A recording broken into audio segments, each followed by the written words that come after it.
உலகத்திலேயே இன்னொரு மனிதனை அந்நியமாக பார்க்கிற அரசியலை, கருத்தியலை கொண்ட ஒரு தத்துவம் இந்த மதத்தின் தத்துவம் தான். உலகத்திலேயே எந்த மதமும் சகோதரத்துவத்தை மறுத்ததில்லை. புவனேஸ்வரி அவர்கள் ஒரு இஸ்லாமிய சகோதரரை பார்த்து, பல பேரை பார்த்து மாமா என்று உறவு கொண்டாடுகிறார். இந்துத்துவத்தில் அப்படி உறவு கொண்டாட முடியுமா? எச் ராஜாவை பார்த்து அவர் மாமா என்று அழைக்க முடியுமா? அண்ணாமலை குடும்பத்தில் இருக்கிற பெண்கள் யாராவது அப்படி இளகணேசன் குடும்பத்தை சார்ந்தவர்களை அழைக்க முடியுமா? மோடி குடும்பத்தை சார்ந்த பெண்கள் யாராவது சங்கராச்சாரி குடும்பத்தை சார்ந்தவர்களை அப்படி அழைக்க முடியுமா? அவங்களுக்கு குடும்பம் உண்டு, அவரு தான் துறவியா வந்திருப்பாங்க, அண்ணன் தம்பி இருப்பாங்கல்ல, அழைக்க முடியுமா? சகோதரத்துவம் கிடையாது. பார்ப்பனர்களுக்குள்ளேயே சகோதரத்துவம் கிடையாது. அதுதான் மிக முக்கியமானது. பார்ப்பன சாதிகள் அனைத்தும் சமம் கிடையாது. இது பார்ப்பனர்களுக்காக நான் பேசுகிறேன். நம்பூதிரிகளும் தமிழ்நாட்டை சார்ந்த ஐயரும் சமமா? தமிழ்நாட்டில் இருக்கிற ஐயரும் ஐயங்காரும் சமமா? மேற்கு வங்கத்திலே இருக்கக்கூடிய முகர்ஜியும் பானர்ஜியும் சமமா? பானர்ஜியும் சாட்டர்ஜியும் சமமா? பிராமண சமூகத்திற்குள்ளேயே சமத்துவம் கிடையாது. RSS தலைமை தாங்கி வழிநடத்தக்கூடிய சித்பவன் என்கிற ஒரு சாதி இருக்கிறது பார்ப்பன சமூகத்திற்குள்ளேயே. சித்பவன் ஏதோ உணவகத்தின் பெயர் மாதிரி இருக்குது. கவர்னர்கள் தங்குற ராஜ்பவன் மாதிரி இருக்குது. சித்பவன் இது ஒரு சமூகத்தின் பெயர்.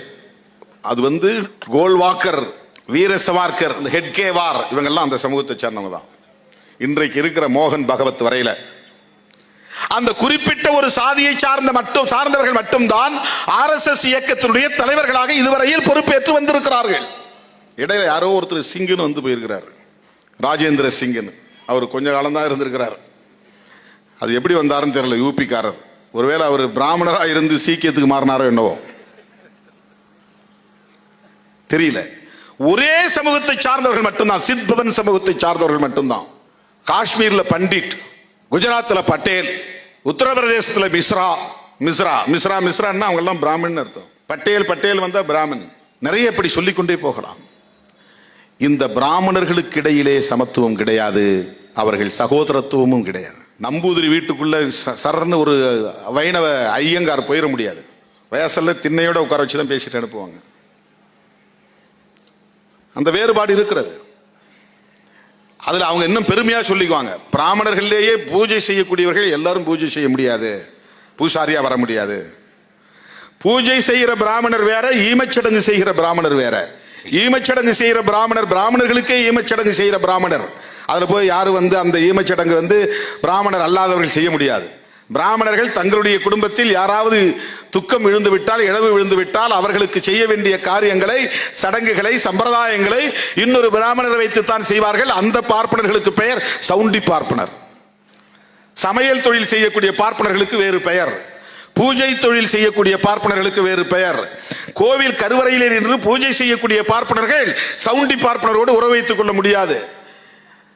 அல்லது ஈமச்சடங்கு செய்கிற பார்ப்பனர் நம்பூதிரிகளோடு உறவு வைத்துக் கொள்ள முடியாது. கொடுக்கலும் கிடையாது, வாங்கலும் கிடையாது. ஐயங்காருக்குள்ளே கூட கொடுக்கல் வாங்கல் கிடையாது. இவ்வளவு பெரிய டிஸ்கிரிமினேஷன், பாகுபாடு, அதுதான் சனாதனம். உங்களுக்கும் சேர்த்துதான் நாங்க போராடி கொண்டிருக்கிறோம். பார்ப்பனர்களுக்கிடையேயும் சமத்துவம் வேண்டும், சகோதரத்துவம் வேண்டும் என்று போராடக்கூடியவர்கள் தான் சமூக நீதி போராளிகள். நாம் எல்லோரும் நினைத்துக் கொண்டிருக்கிறோம், பிஜேபி, RSS உள்ளிட்ட சங் பரிவார்களின் முதன்மையான எதிரி முஸ்லிம்கள் என்று எண்ணிக்கொண்டிருக்கிறோம். இல்லை, முஸ்லிம்களும் எதிரிகள் தான், ஆனால் முதன்மையான எதிரி இல்லை. கிறிஸ்தவர்கள் என்று எண்ணிக்கொண்டிருக்கிறோம், கிறிஸ்தவர்களும் எதிரிகள் தான், ஆனால் முதன்மையான எதிரி அல்ல. தேர்தல் களத்தில் காங்கிரஸ் தான் எதிரி, உண்மைதான், ஆனால் முதன்மையான எதிரி அல்ல. கருத்தியல் அடிப்படையிலே கம்யூனிஸ்டுகள் எதிரி, ஆனால் எதிரிதான், ஆனால் முதன்மையான எதிரி அல்ல. பிஜேபி உள்ளிட்ட RSS கும்பலின் சங் பரிவார்களின் முதன்மையான எதிரி இந்திய அரசியலமைப்பு சட்டம் தான். அதை நாம் புரிந்து கொண்டால்தான் ஏன் சங் பரிவார்களை எதிர்க்கிறோம் என்பதை நம்மால் புரிந்து கொள்ள முடியும். அதை அவர்கள் வெளிப்படையாக சொல்ல மாட்டார்கள். ஏன்னா அம்பேத்கர் வந்துடுறார்.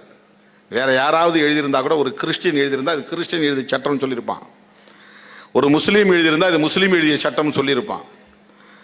ஒரு நல் வாய்ப்பாக கிறிஸ்தவர் அல்லாத, முஸ்லீம் அல்லாத ஒருவர் இந்துவாக இருந்த காலத்தில், இந்து என்கிற அடையாளத்தோடு இருந்த காலத்தில், இந்து என்கிற பெயரில் அழைக்கப்பட்ட காலத்தில் புரட்சியாளர் அம்பேத்கர் எழுதினார்.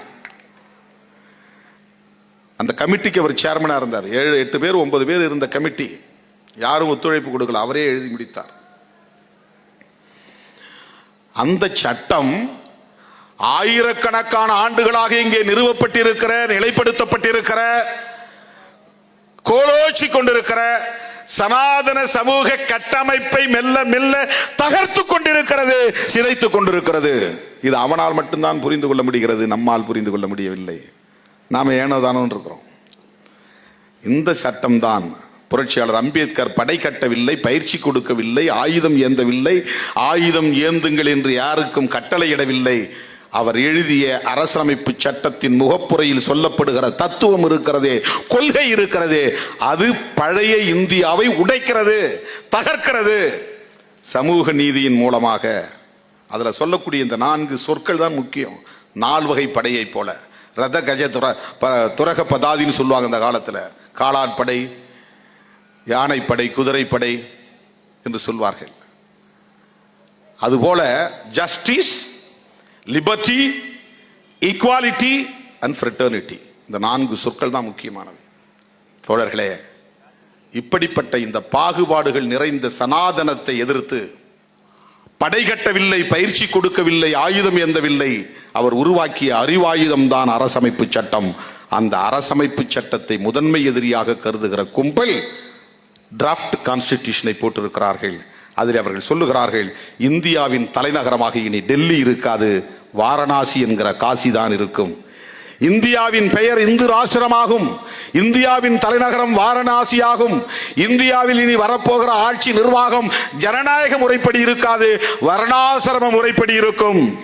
எல்லா சாதிகளுக்கும் உரிமை உண்டு, எல்லா சாதிகளுக்கும் அங்கீகாரம் உண்டு என்றால் சாதியை காப்பாற்றுவோம் என்று பொருள். பரப்பின் அடிப்படையிலான உயர்வு தாழ்வை காப்பாற்றுவோம் என்று பொருள். மிக முக்கியமாக இஸ்லாமியர்களும் கிறிஸ்தவர்களும் இந்த மண்ணில் தொழில் செய்யலாம், கல்வியும் கற்கலாம், ஆனால் ஓட்டுரிமை இல்லை.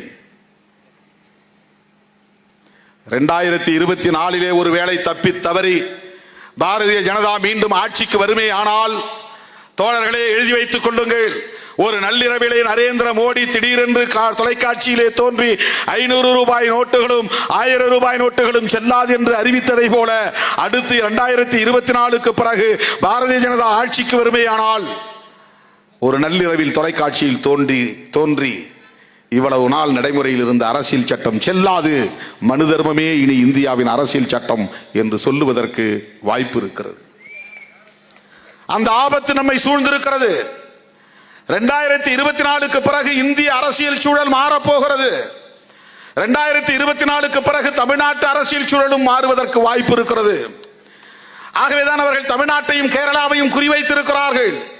இந்திய மாநிலங்களிலேயே அவர்களால் கொஞ்சம் கூட அசைக்க முடியாத அளவுக்கு சனாதன எதிர்ப்பு கருத்தியல் வலுவாக இருக்கிற மாநிலங்களாக தமிழ்நாடும் கேரளாவும் தான் இருக்கிறது. கர்நாடகாவிலே கூட அவர்களால் காலூன்ற முடிந்திருக்கிறது. ஆந்திரா, தெலுங்கானாவை மிக எளிதாக அவர்களால் ஊதிவிட முடியும். அங்கே சமஸ்கிருதமயம் வேகமாக நடந்திருக்கிறது, இந்துத்துவமயமும் வேகமாக நடந்திருக்கிறது. சந்திரசேகர ராவும் ஜெகன்மோகன் ரெட்டியும் ஆட்சியில் இருந்தாலும் கூட அந்த மாநிலங்களை இலகுவாக அவர்களால் கையகப்படுத்திவிட முடியும். ஆனால் தமிழ்நாட்டில் பெரியார் அரசியல் வலுவாக இருப்பதால், பெரியார் இயக்கங்கள் வலுவாக இருப்பதால், இடதுசாரி இயக்கங்கள் வலுவாக இருப்பதால், சுதந்திரமாக சிந்திக்கக்கூடிய ஜனநாயக சக்திகள் இங்கே வலுவாக இருக்கிற காரணத்தினால், கட்சி சார்பற்ற தேர்தல் அரசியலில் ஈடுபடாத ஜனநாயக சக்திகளும் இங்கே வலுவாக இருக்கிற காரணத்தினால் அவர்களால் இன்றைக்கும் காலூன்ற முடியவில்லை. அதனால் இந்த 2024 தேர்தலை ஒரு இலக்காக வைத்து தமிழ்நாட்டையும் கேரளாவையும் குறிவைத்து அரசியல் செய்து கொண்டிருக்கிறார்கள்.